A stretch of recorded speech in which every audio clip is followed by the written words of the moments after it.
NFL season kicks things off tonight. Bills, Rams. Could we see it again? We're here to discuss that and so much more on the Patrick Johnson Show. The one and only Jim Szoke joining us here on the PJ Show. Of course, Panthers will be hosting the Browns and the Baker Mayfield Bowl on Sunday. You can hear that over on our sister station, Talk 103.7 WTIB. Szoke, how are you? I'm great. How are you guys? I'm well. You see B-Baby here. We have a video hookup. I apologize for all of this in advance.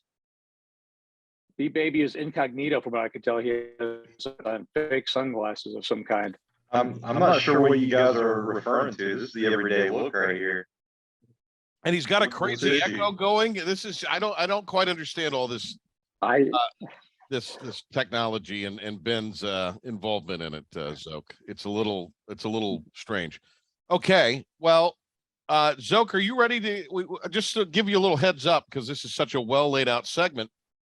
We'll do AFC and NFC Championship game predictions and then Super Bowl predictions. So just Ben and I may go deeper later in the show on things, but I just be aware of that. That's happening, Szoke. That's all I'm saying.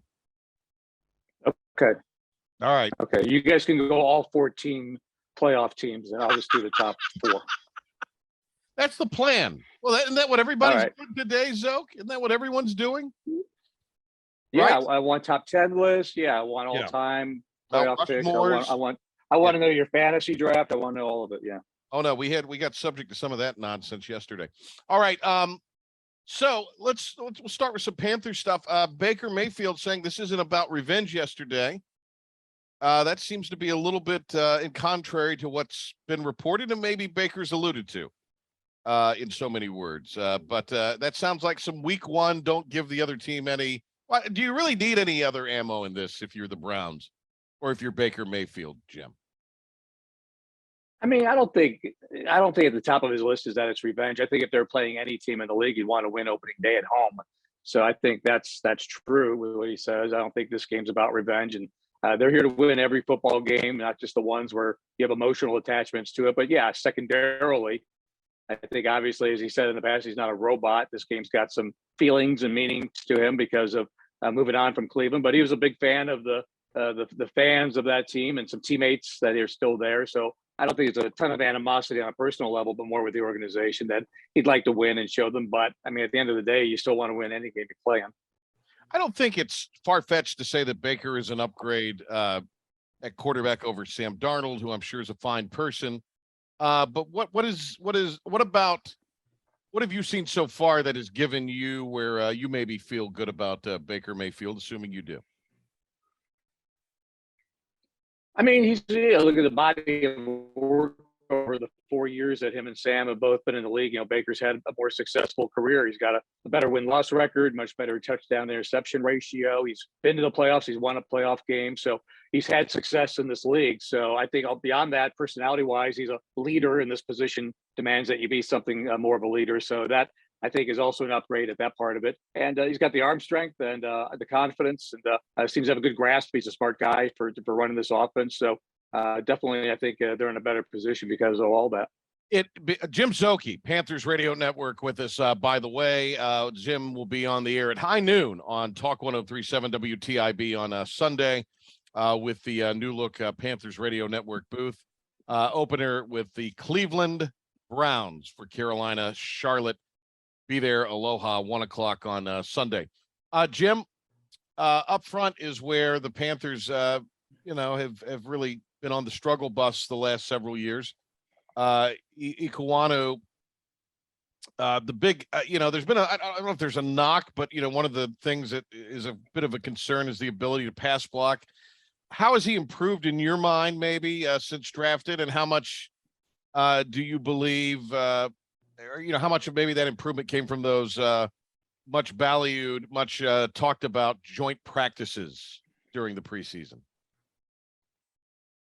Yeah, I mean, he's got, not a lot to work with as far as the time on the field, but he's got that. He's got the practice against Brian Burns and Yetur Gross-Matos and guys like that in practice every day. He's not seen anything quite like Myles Garrett, who had 16 sacks last year. So that, in real game action at full speed, I mean, you just can't replicate all that in practice. So I think to answer your question, we'll all find out together. I think it'll be some amount of helping him, but as Coach Rule said, you can't help him every play. He's got to win a lot of those matchups over there, and there's things you can do. The ball's got to come out quick, obviously. So you've got to be able to, design plays that are, Baker is going to roll the pocket some with him and as coming out of the pocket, not just being in the pocket. Quick slant, screen passes, a good running game. So there's ways of working around it. It's not like he's got to protect a 7-step drop 75 times either. Yeah, that's true. Szoke, Foreman listed over Chuba Hubbard on the depth chart for what that is worth. How much do you think we will see Foreman and Hubbard utilized versus, say, so you don't see CMC out there every snap? I think, the game will dictate that, but there's always packages of plays for players. And, Foreman is obviously mostly going to be short yardage guy. So, that going in headed into the game. Chuba is able to do some things with his speed that there's some packages of plays, I'm sure, for him. So, yeah, they'll definitely, keep, McCaffrey where he's not worn out by the quarter, but he's the star of the team. He's the star of the offense. So he's going to be out there a lot, count, healthy. So I think expect a lot of CMC, but situations where maybe the play's not going to go his way, maybe not necessarily leave him out there to block or run block and things like that, are ways that you can kind of save his body over the course of 4 months. Hey, we didn't, it wouldn't be the regular season without some questions for Jim Szoke from the one and only Ben B. Baby Byram, Panthers super fan. Apparently he's in Charlotte, if I'm looking at this video screen correctly. So, Jim, are you ready for some? I mean, look, it's not the regular season until B Baby starts firing some questions off your way. So, are you ready for this? I don't know that one can ever be ready for it, but we're gonna see what happens. All right, Ben, what you got? Is there an echo this time? Any echo issues? There's a little bit of an echo, but go ahead, Ben. Okay, all right. So if you're in a fantasy league this year, you know that the tight end situation around the league is very shaky. And when you look at the tight ends for the Panthers, exactly how is that package looking with Tommy Tremble and Ian Thomas? Who seems to be the clear-cut number one? And how are they going to work them into the offense? Because tight end has been something that has been a focal point in this offense since Greg Olsen. Yeah, and they don't have Greg Olsen on the roster, so I don't think it's going to be a huge focal. I think, they always want to have variety of what they're doing, but I see blocking and you'll see some passes to both those guys, but I don't think one is head and shoulders above the others in terms of, who's going to be the pass catcher of that group. I think Trumbull showed some stuff as a rookie last year. Ian Thomas, they just re-signed to a new contract this year to bring him back. So they'll both get involved in the pass game, but I think they're going to be down that list of DJ Moore and Robbie Anderson. And of course, with CMC out there, that the tight end is not going to be a featured thing, I wouldn't think, most weeks in the passing game. And then one more quick question when it comes to the Laviska Shenault trade. Obviously, this team doesn't have a lot of draft capital. Scott Fitterer just likes to trade for the heck of it, it seems like. I don't see the point of the Shenault trade when wide receiver depth never seemed to be an issue on this team. I mean, when it came down to cut day, you were cutting and putting guys on the practice squad that seemed like would be very valuable receivers on this roster. So what was the point of the Shenault trade? And I see him as a wide receiver running back hybrid.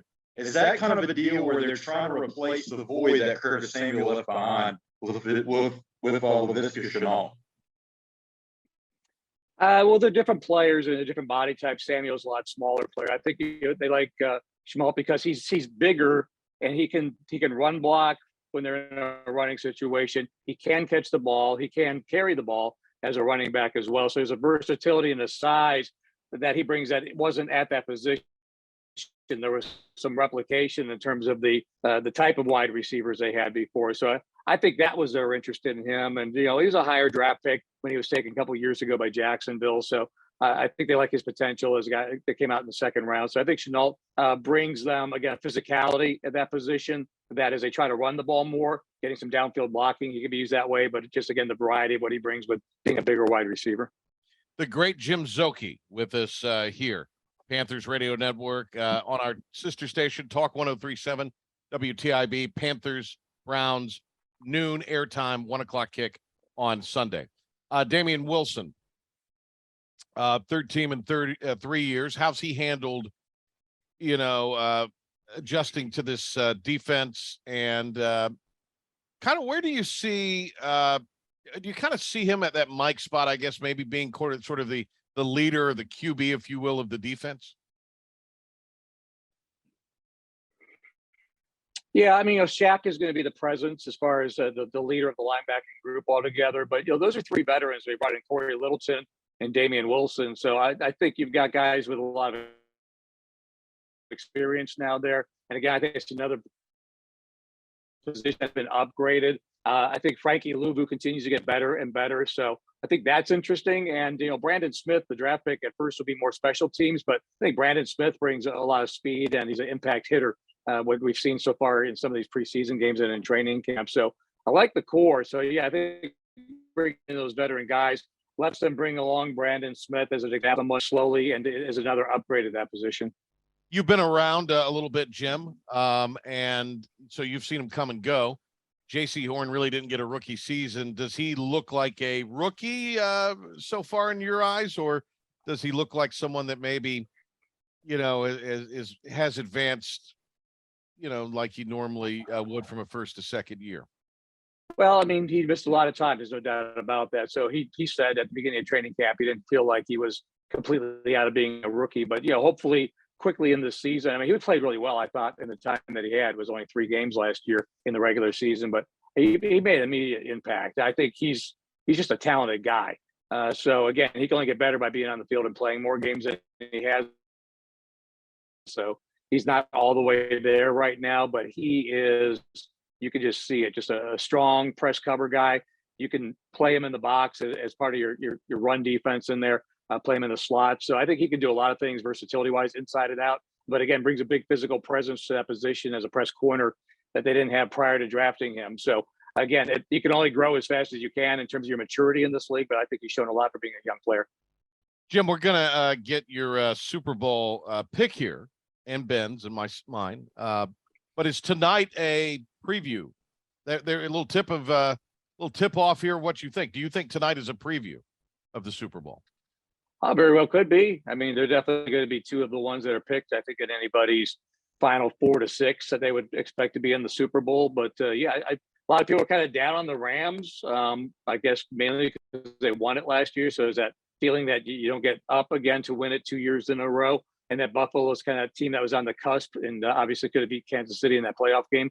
But I think, yeah, it absolutely could be the preview. Certainly the 2 of the biggest contenders coming into this year. All right. We'll let B-Baby go first. And he's going to give us his pick for AFC Championship game, NFC Championship game, Super Bowl, and who wins it all. Okay, so for NFC Championship game, I think it's very weak in the NFC. People might disagree with that, but I got the Rams in Green Bay. Okay. I don't think that's out of the ordinary there, and I got the Rams winning that. I still think the Rams are pretty loaded. And then when you look at the AFC, I think it's going to be a rematch of last year for the Bills and the Chiefs, but the Bills pulled out this time, and I have the Bills winning it all. Okay. The one and only Jim Szoke. Szoke, what do you got?